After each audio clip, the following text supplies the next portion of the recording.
Are we on? Do I ask Father, Talk to me. Do I ask Father Larry questions now? Okay, I'll get it. Hi, Father Larry. Hi, Dr. Ray. We're on the air. Ooh, I'm so afraid. I'm very nervous, If you believe, about this are stuff. you really? I am. Yeah, but you need a teleprompter. I don't. That's true. If you believe the stats, something is going on in Western Christianity that has never happened in the history of Christianity, which is 50% or more of our children are leaving the faith, even if temporarily, as young adults. As a result, they're raising their own children differently. Let me give you a question from a mother, and you said you see this. My daughter and her husband are not raising their two kids, ages 5 and 3, in the church as they were raised. When I try to pass on to my grandchildren some basic faith practices, grace before meals, taking them to Mass and with me, giving them picture Bibles, my daughter gets upset and tells me I'm pushing my religion on her family. I hear it constantly. Constantly this comes up. And again, the statistics have also shown, that Living an Intentional Disciple, have you ever read that book? It's a phenomenal book, and it's a lot of studies about only 30% of people who are raised in the faith, the millennials, stay in the faith. 30. And what they call practicing Catholics are someone who goes to Mass at least once a month. So that's the 30%. So it's really like 20% are people actually staying in the faith. And so the people that actually do come back, the reason they come back isn't because they learned, or they either come back to the church or they go to another Protestant church, the ones that go back. And they all talk about that what they were taught was a relationship with Jesus as opposed to the rules.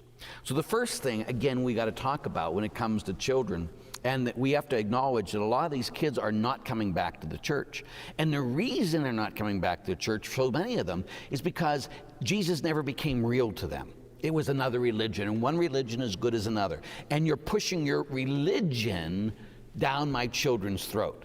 Nobody wants their religion pushed on anybody. And so when it even comes to our grandkids, our job is to witness to them about the person of Jesus Christ and about the person of Our Lady and the things of the church. And again, I'll say, okay, you can do what you want, but this is my life. This isn't my religion. This is my life. And so at our house, we pray. At our house, I'm going to get them Bibles. If you don't want to give it to them, that's up to you. You're the mother or father. That's why you can't go and, again, I can't tell you how many people have sat there and says, my kids don't want to baptize their kids, so I baptize them for them. And I go, you're not allowed to do that. Well, Father, they can't go to heaven without baptism. And I said, well, of course, there's baptism of desire, but you cannot go against the religion of your parent, the desire of the parents. I said, now what if, just what if, that you raise your kid Catholic and then the grandparents on the other side are Muslims, and they do the ritual of the Muslim to those grandkids? Wouldn't you be upset? That would drive me crazy, Father. Well, then why is it okay for you to do it if it's not okay for them to do it? Because what I'm doing is truth. Exactly. We all have our, again, everybody's true. Of course we're true. But our job is, again, we don't force religion on anybody. We invite people.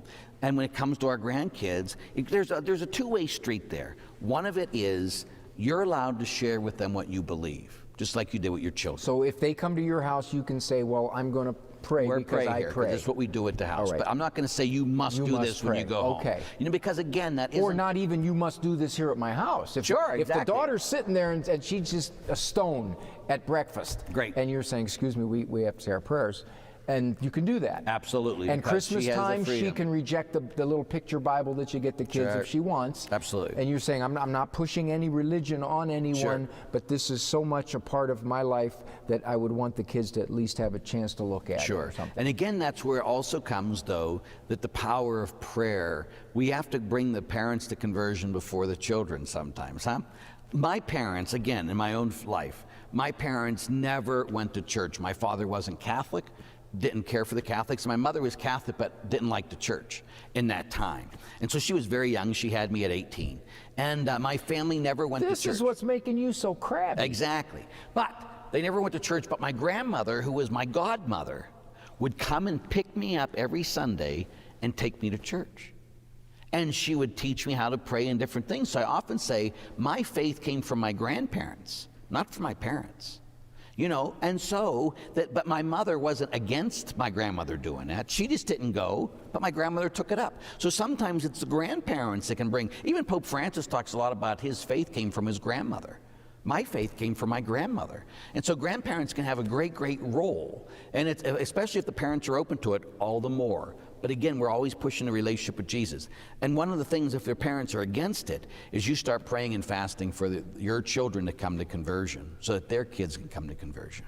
Piggybacking on what you said, years and years ago, I used to lead a Bible study in the county jail. I'd ask the guys, why are you here? I would often hear, I had no religion, but my aunt was a nice, sweet Christian lady, and I remember she took me to church a few times, and it kind of spurred my interest in this. And from that, those guys decided to come and attend Bible study. That it's always, we can plant those seeds, and again, we don't go against someone else. Just like we wouldn't want someone to go against my house and my rules. You can't do that. Can't force it, and it wrecks a relationship too. Absolutely. It truly does. Good, you can be smart every once in a while. That's pretty good. He has some wisdom. So strength, love, and wisdom, like you said, I got. Well, I'll give you a little wisdom here. Okay. It rubs off. Thank you. We'll be back sometime.